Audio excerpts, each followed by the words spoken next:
Malinga fundela egameni kaJesu N Funeka amen ngisindisiwe ngiyamthanda kakhulu uJesu amen ngicrazy ngoJesu haleluya ngizocela sivule uThesalonika wokuqala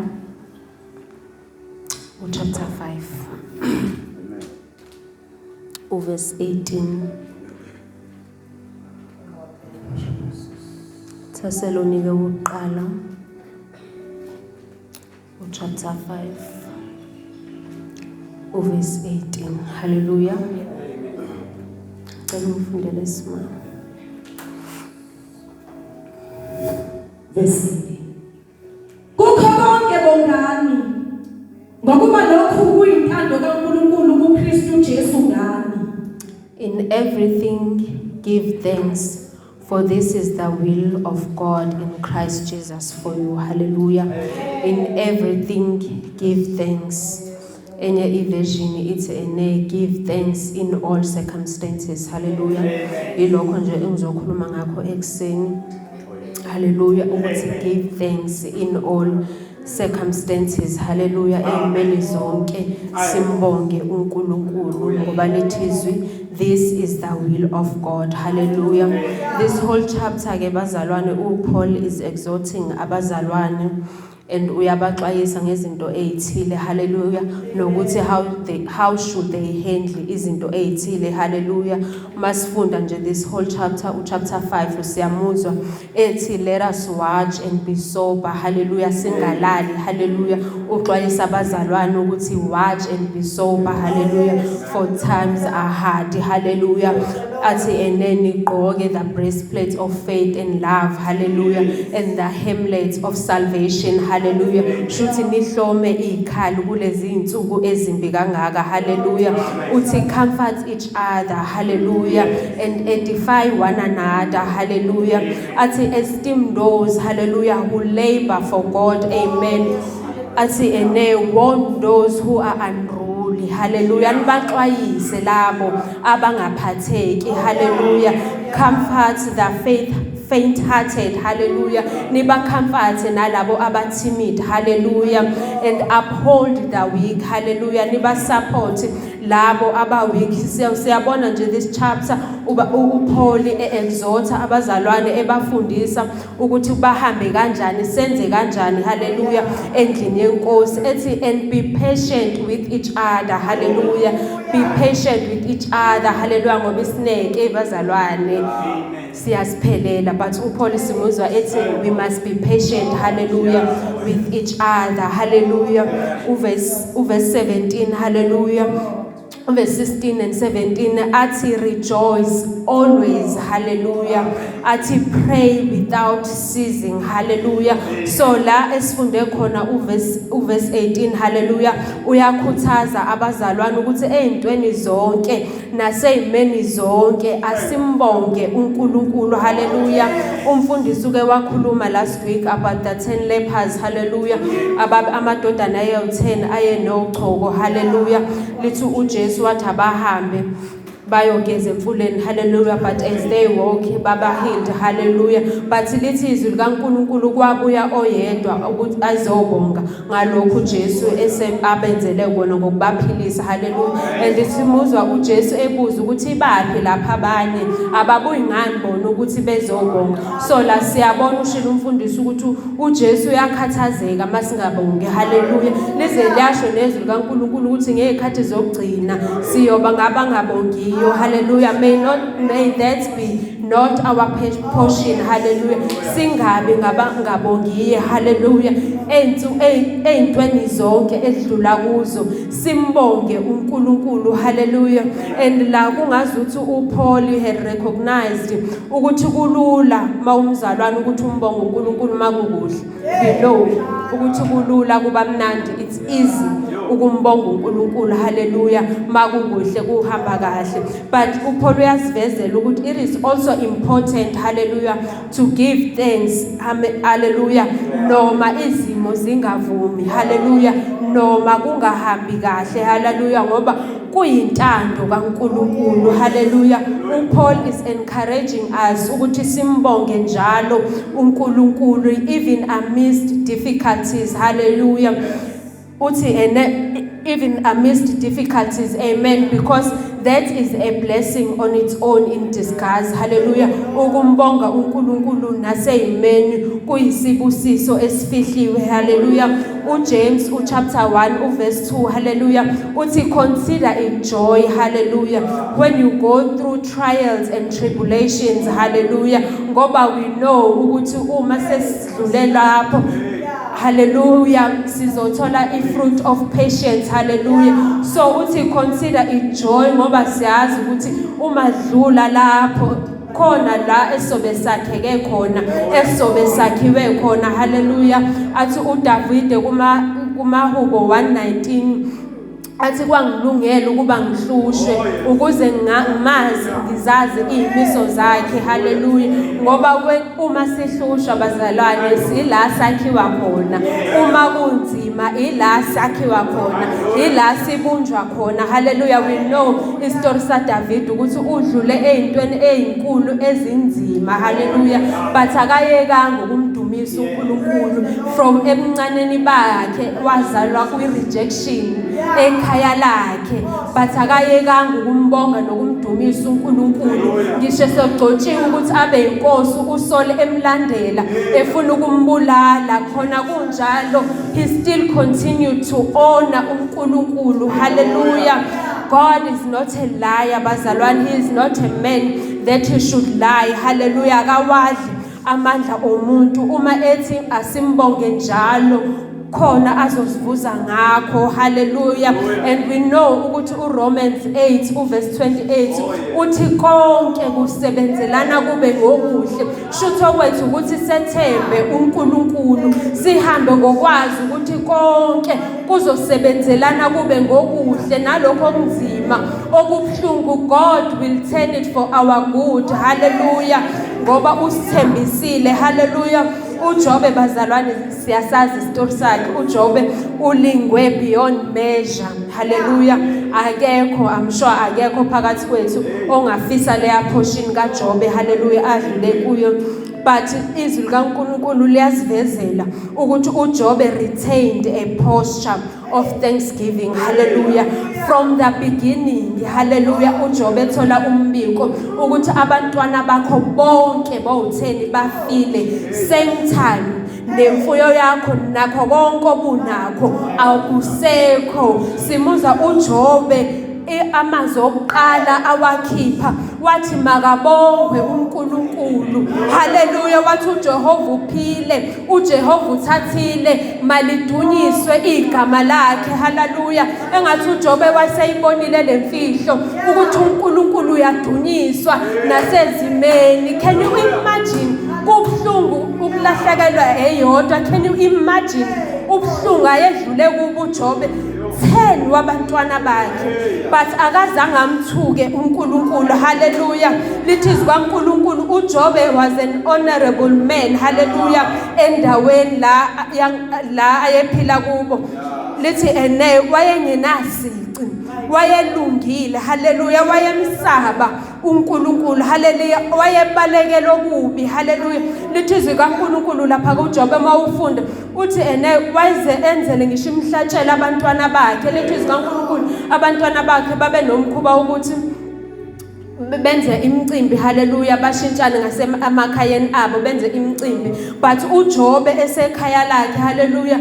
Lithi ene he will make sacrifices for abantwana bakhe athi lest they sinned before God. Can we see ukuthi le ndoda yayimusaba kangakanani uNkulunkulu but akazange asho ukuthi why me Lord ngikusebenzela kangaka ngikwesaba kangaka kungenasici esibaleka kimi ngikwenzela konke why ngehlula okunje but wamthemba uNkulunkulu hallelujah wahlala kuye hallelujah Hallelujah. uJobe, yes, hallelujah.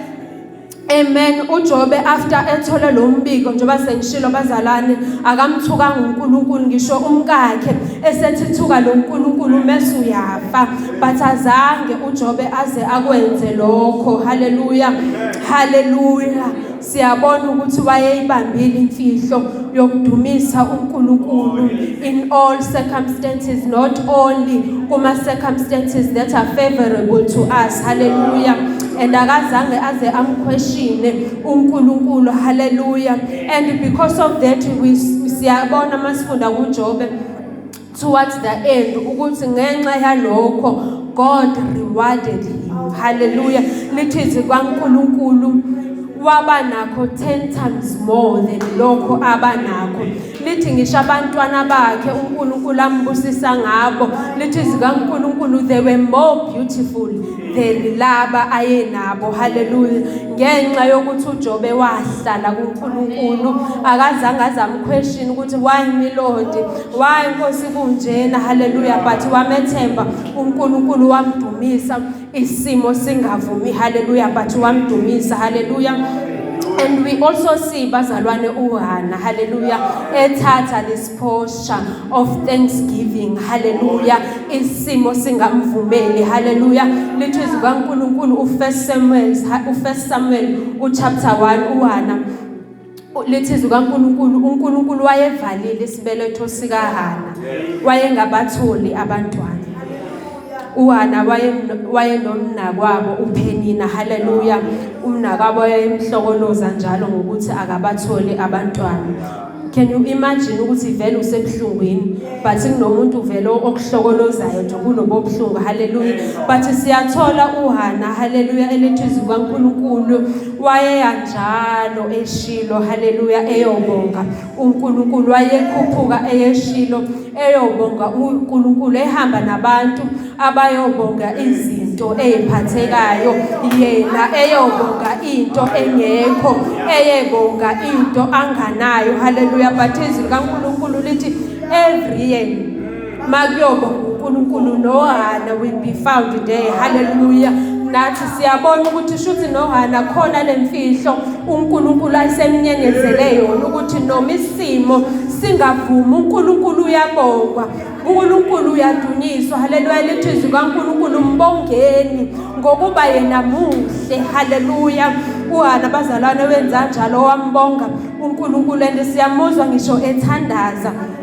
Hallelujah. kuNkulunkulu ethandaza uNkulunkulu wenza nanesithembiso ukuthi mawunginikwa umntwana wendoda, mawunginika indodana ngizoyibuyisela kuwe nginikele ngayo ethempelini. And lithi zikaNkulunkulu uHana wenza kanjalo. Hallelujah.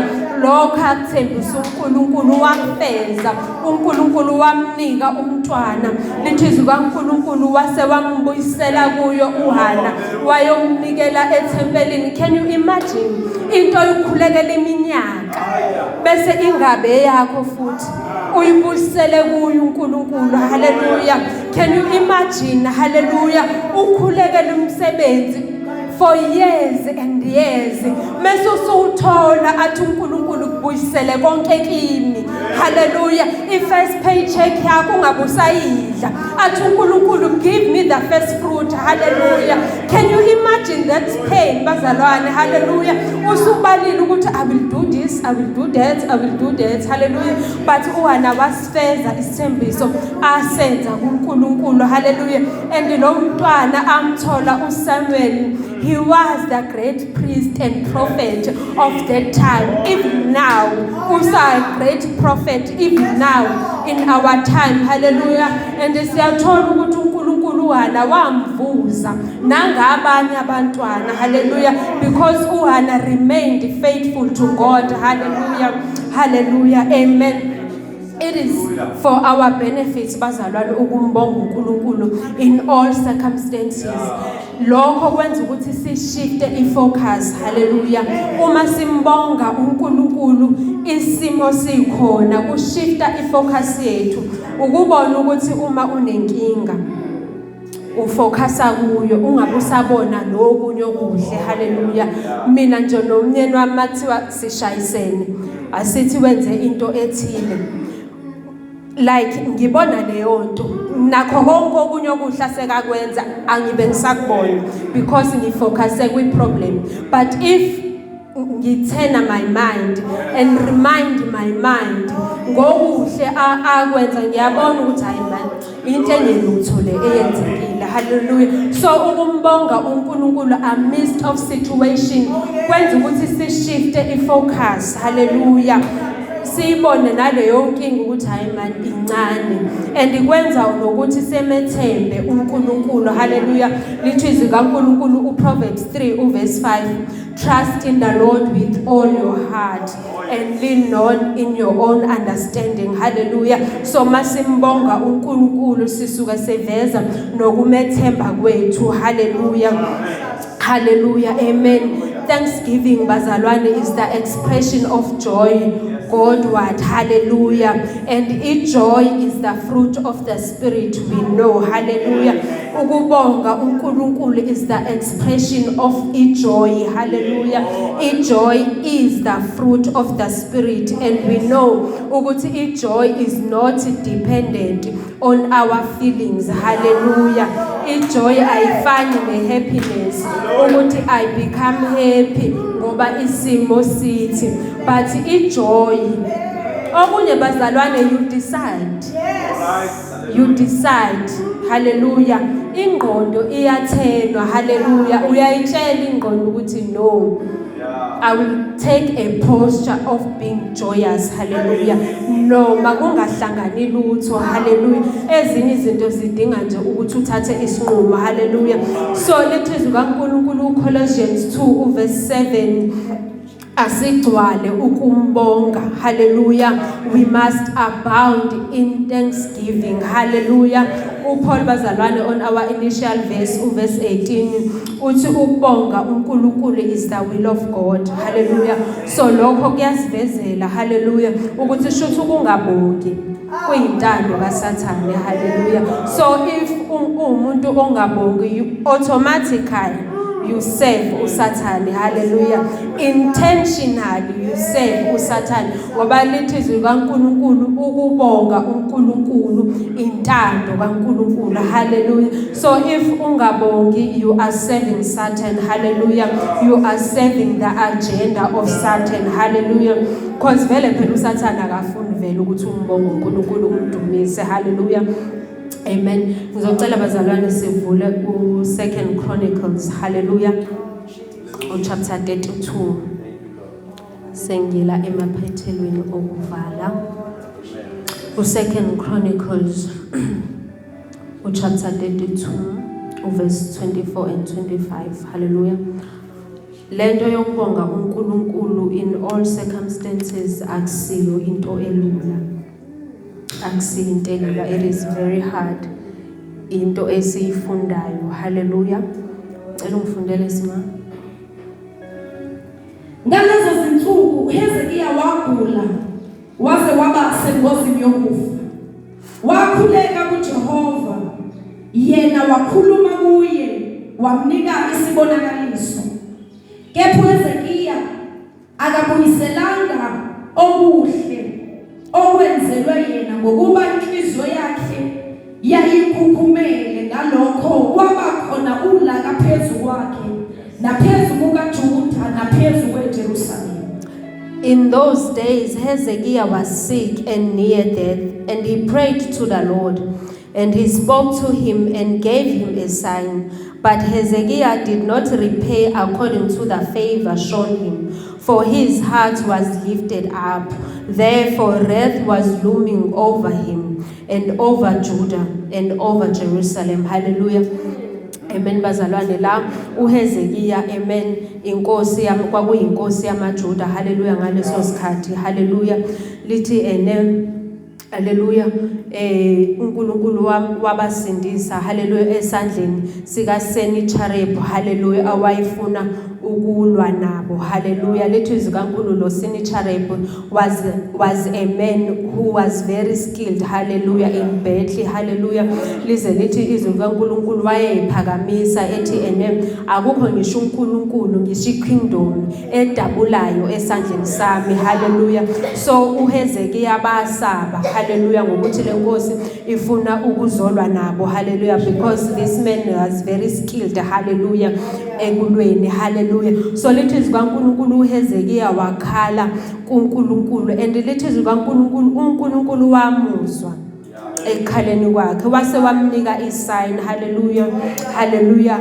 But the Bible tells us ukuthi so ekumzweni kwabo uNkulunkulu, lithi izwi kaNkulunkulu uSennacherib lo was struck by one of his own offspring. Hallelujah. Angithi uHezekiya bathandaza uNkulunkulu wasewenza indlela ukuthi uSennacherib la avele afe. Hallelujah. Wabulawa womunye wabo bengakayi ngisho kwibhethle. Hallelujah. So ngalokho ke uHezekiya waphakama. Hallelujah. He became great. Hallelujah. Ngalokho uNkulunkulu abenza kubo. Hallelujah. Lithi izwi kaNkulunkulu bamdumisa uNkulunkulu ngalokho abenzela kona, and lithi izwi kaNkulunkulu wayebaguide. Hallelujah. Wayebavikela. Hallelujah. uJuda noJerusalem. Hallelujah. Amen. So inkosi yamphakamisa. Hallelujah. But lithi izwi kaNkulunkulu one day uHezekiya wagula. Hallelujah. Ekuguleni kwakhe wayothandaza kuNkulunkulu. Lithi izwi kaNkulunkulu uNkulunkulu wase emnika isign. Hallelujah. But ngenxa yokuthi uHezekiya inkosi yayisimphakamsile. Hallelujah. Ese great endaweni. Hallelujah.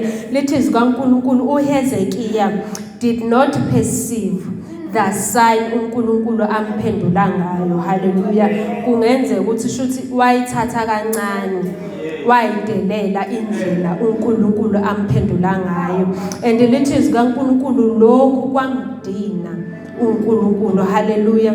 Because uHezekiya became arrogant. Hallelujah. Towards the sign that God gave him. Hallelujah. So because of this arrogance and a proud heart uHezekiya, I say developile. Lithi izwi kaNkulunkulu God's wrath was upon them. Hallelujah. Ulaka laNkulunkulu lehlelwa phezu kukaHezekiya, phezu kukaJuda naphezu kweJerusalem. Hallelujah. So we see ukuthi isenzo nje somuntu oyedwa. Hallelujah. Sehlela isizwe sonke. Hallelujah. This man uHezekiya became proud in his heart, and we know ukuthi uNkulunkulu hates pride. Hallelujah.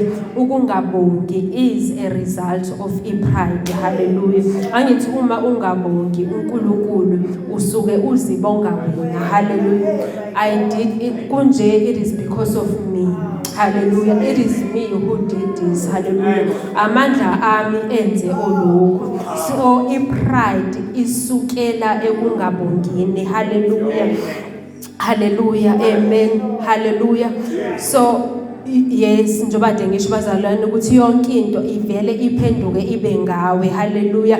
uNkulunkulu angabe sathola ithuba. Hallelujah. Lokuthi athole udumo. Hallelujah. Ngoba manje into eseduniswa is you. Hallelujah. Umuntu one pride, we know ukuthi umuntu ongaxolisi and umuntu who is inconsiderate of ama feelings abantu, because yonke into is about me. Ukuthi omunye kwenzakalani, you do not care. Hallelujah. Because uHezekiya lo should know better. Wayeyinkosi, he should have known better. Hallelujah. Ukuthi uma makona inhloko bazalwane, like it or not, abangaphansi they become affected. Hallelujah. He should have known better, but because pride yayisigcwele kuye. Hallelujah. Azange aze akuperceive lokho, or waba arrogant. Hallelujah. Because sometimes we become arrogant ngezinto esizaziyo. Hallelujah. Singazenzi, hayi ngoba singazazi. Hallelujah. Yes, bazalwane. So okubhlungu futhi ukuthi uma unalo moya wepride awuziboni. Hallelujah. Mawusingena nje awuziboni. Yabo kubhlungu. And we know bazalwane ukuthi uSathane waxoshwa yini. ezulwini, i-pride. Hallelujah. Wazibona naye emkhulu ukuthi hayi man, ngayenza nami lento. La yenziwa uNkulunkulu nami ngayenza mos. Nami nje yazi ukuthi kungifanele mos ukuthi ngingadunyiswa nendlela nje engidlala ngayo mos lungifanele udumo nami. Pride yamxosha uSathane ezulwini ngoba uNkulunkulu hated because i-pride ithatha ispace sakhe so ukuthi athole udumo, and we know ukuthi uNkulunkulu wadala umuntu ukuthi amdumise. Hallelujah, hallelujah, amen, hallelujah. uRomans 1 verse 2, hallelujah, lithi izwi kaNkulunkulu kuthe bemazi abamdumisanga abamkhonzanga. Hallelujah. So I want us ukuthi senze a prayer of repentance bazalwane. We know in our knowing and in our heart ukuthi uNkulunkulu asimdumisi ngendlela. Kukhona la esingambonganga khona. Hallelujah. Kukhona la esithathe kancane khona. Hallelujah. Ukwenza kwakhe sathatha izinto for granted. Hallelujah. Sathatha izinto engazi ukuthi I deserve it. Hallelujah. Hallelujah. Nemsebenzi uNkulunkulu asinika yona siyithatha for granted, sibuye siyidelele. Hallelujah. So I want us to make that prayer of repentance ekuseni as sizovala this Thanksgiving month, but kahle kahle asivali, it will continue throughout the year. Hallelujah. So can we all stand and make this prayer bazalwane of repentance? Hallelujah.